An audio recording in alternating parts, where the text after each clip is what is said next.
方一辩孙秉昌。正方二辩王子阳。正方三辩张敬腾。正方四辩张汉之，仅代表爱丁堡大学问候在场各位。反方是 LSE 大学辩论队，他们的持论是全面开放二胎不会加剧女性在职场的弱势地位。下面请他们进行自我介绍。本方一辩李博。反方二辩郝文斌。反方三辩齐世华。反方四辩王新希。我方三位辩友代表伦敦政治经济学院问候在场各位。本次比赛的评委有李春辉，所在学校伊谢尔大学，华威大学辩论队前队长，曾获华威全英赛冠军、IC 全英赛亚军。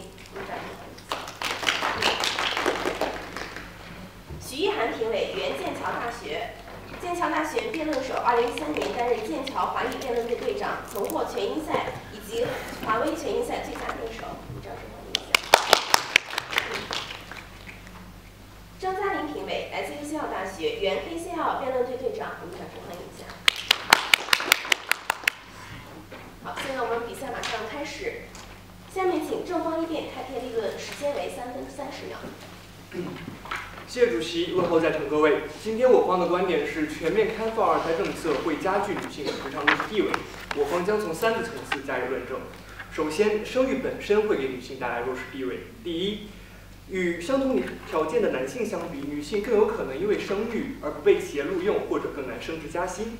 2016年智联招聘职场妈妈生存状况调查报告显示，有24%的女性在生育后薪酬下降，35.6%的女性在生育后被迫离开职场。2015年重庆市调查显示，36.9%的用人单位表示不愿意雇佣育龄尚未生育的女性。第二，不仅如此，在生育过后失去职场打拼的黄金时间以及工作的断层，都能造成女性的职场弱势。中国妇女社会地位调查数据的实证分析显示，工作与育儿的冲突影响年轻母亲正常工作，81%的女性不得不中断工作而去照顾孩子。城镇25至34岁有6岁以下孩子的母亲就业率为72%，比同龄没有孩子的女性低了10.9%。其次，我方刚才论证的生育会给女性带来的职场伤害，不仅会在1胎时发生，在2胎开放的今天，更会对女性造成2次伤害。试想，一位女性在产假后一边照顾孩子，一边工作，家庭压力加上领导对自己能力能否恢复生产之前水平的怀疑，生疏的人际关系网，时间精力严重不足。而就在这时，再来一次10月怀胎，再放一个3-4个月的产假，2胎对女性造成的职场伤害跟1胎相比，整整翻了1倍也不止。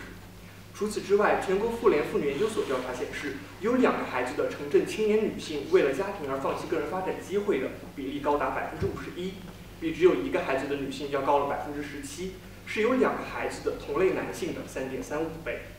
前程无忧网的调查更指出，75%的公司因为2胎政策的全面开放而对雇佣女性员工的顾虑增加。最后，国家通过全面开放2胎政策发出了鼓励女性生育的信号，但是法律法规并没有相应的起到对怀孕女性职业发展保护的作用。由于缺乏公办托儿所等公共照料服务，48%的年轻妈妈在孩子3岁之前不得不放弃工作，同比男性要高出4倍。数据更显示，有29.4%的单位表示不会为职场妈妈提供任何福利。国家政策的缺失给了用人单位钻空子机会的同时，更给年轻妈妈的职业发展带来了巨大伤害。相关法律对性别歧视的法律责任规定较少，且惩治力度不够。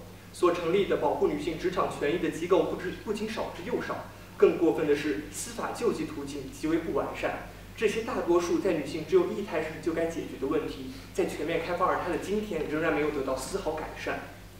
国家希望女性多生产，却丝毫不考虑女性要做出的职场牺牲，女性弱势地位的日益加剧可以说是毫不意外了。因此，生育本身会给女性带来弱势地位，而2胎会对女性造成2次伤害。国家在发出鼓励女性生育信号的时候，却没有在相关法律法规方面做出任何努力。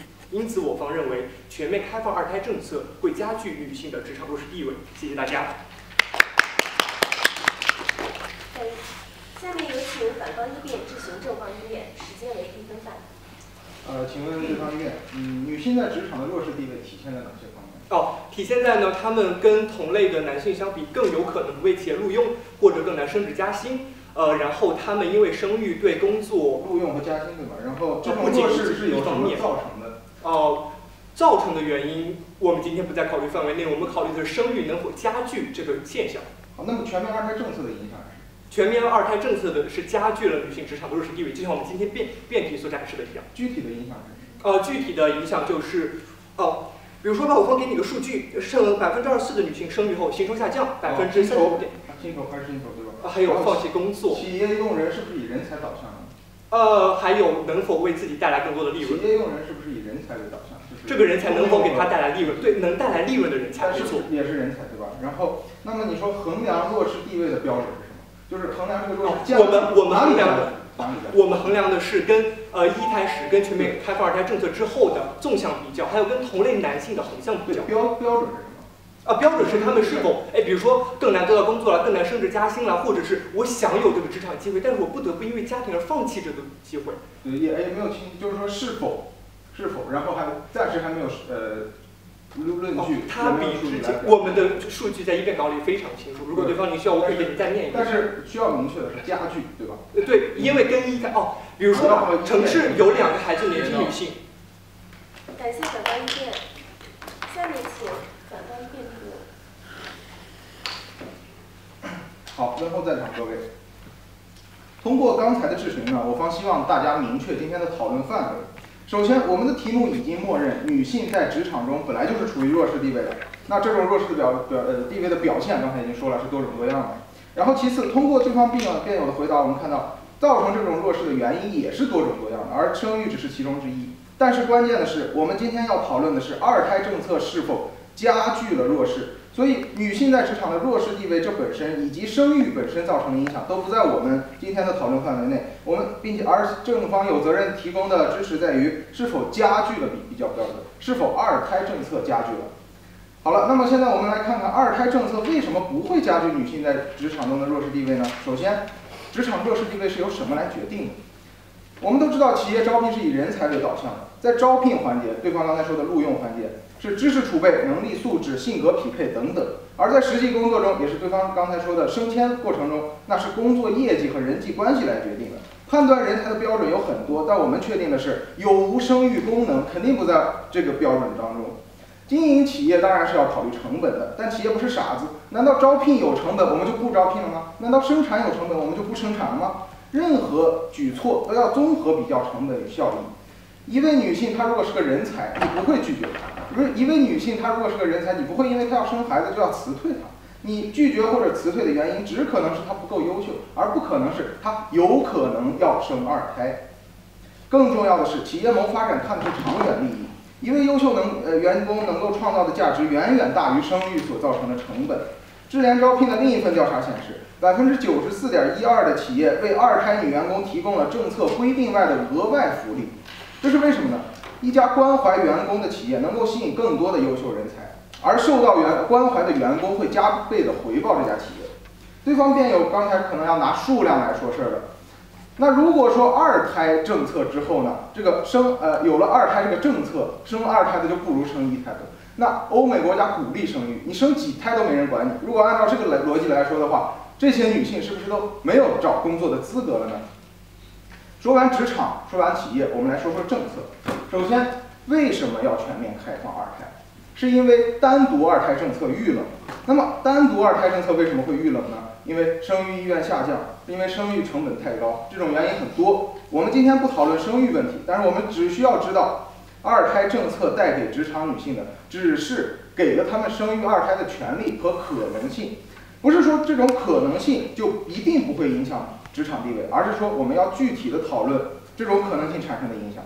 那我下面就来分类进行具体讨论。第一，那些不追求职场地位的女性，她们不会受到这个政策影响的。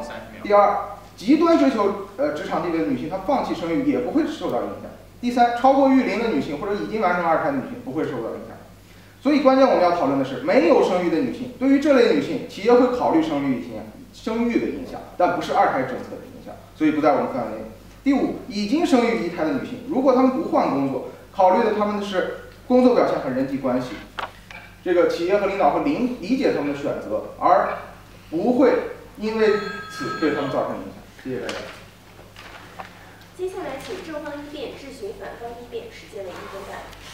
方辩友您好，您在议辩稿当中说到啊，企业录用人才是以人才为导向的，是吧？对。哎，那他是不是要考虑你的才能是不是能最大限度被我利用啊？对的。哦，那您看啊，一个男性产假最多10几20天，女性3、4个月，这其中的利益一比，您觉得同等条件他更挑女性还是男性啊？啊，所以这个不在讨论范围内，这是生育本身的，哦，而不是二胎加剧。哦，这个样子。你哪里来证明二胎加剧？我问一下对方辩友啊，生育1胎，您承认他1胎带来的是吗？这是。那我问你们了，2胎。它会不会同样给女性带来同样的问题啊？它也是生育啊，它就不算生育了。对，所以是同样的呀，没有加剧。好，所以说对方辩友承认了，我在生育2胎的时候，这个时候女性好像比男性更不被给予希望一样。第二个问题，对方辩友，您说了，我们全面开放2胎是因为单独2胎遇冷，是吗？对。然后它的原因是因为，原因多种多样，不在我们今天。好，那我问您了，您说这是国家给一个信号，希望女性生育，对吗？那它是不是有义务做到保护这部分女性的权利呢？如果她真的生了2胎的话，对，这是配套政策。没错，但是配套政策如果不健全的话，女性还是生了2胎。配套政策不是2胎政策，我们今天只讨论2胎政策。所以说2胎政策的配套政策跟2胎政策毫无关系，您是这么说的？哎，我们讨论的是就比如说吧，国家鼓励学生去上学，但是他不建学校，您告诉我，这到底是国家教育政策的失误呢，还跟国家教育政策没有关系？关键是今天讨论什么？感谢正方，下面请正方2辩进行申论，时间为2分钟。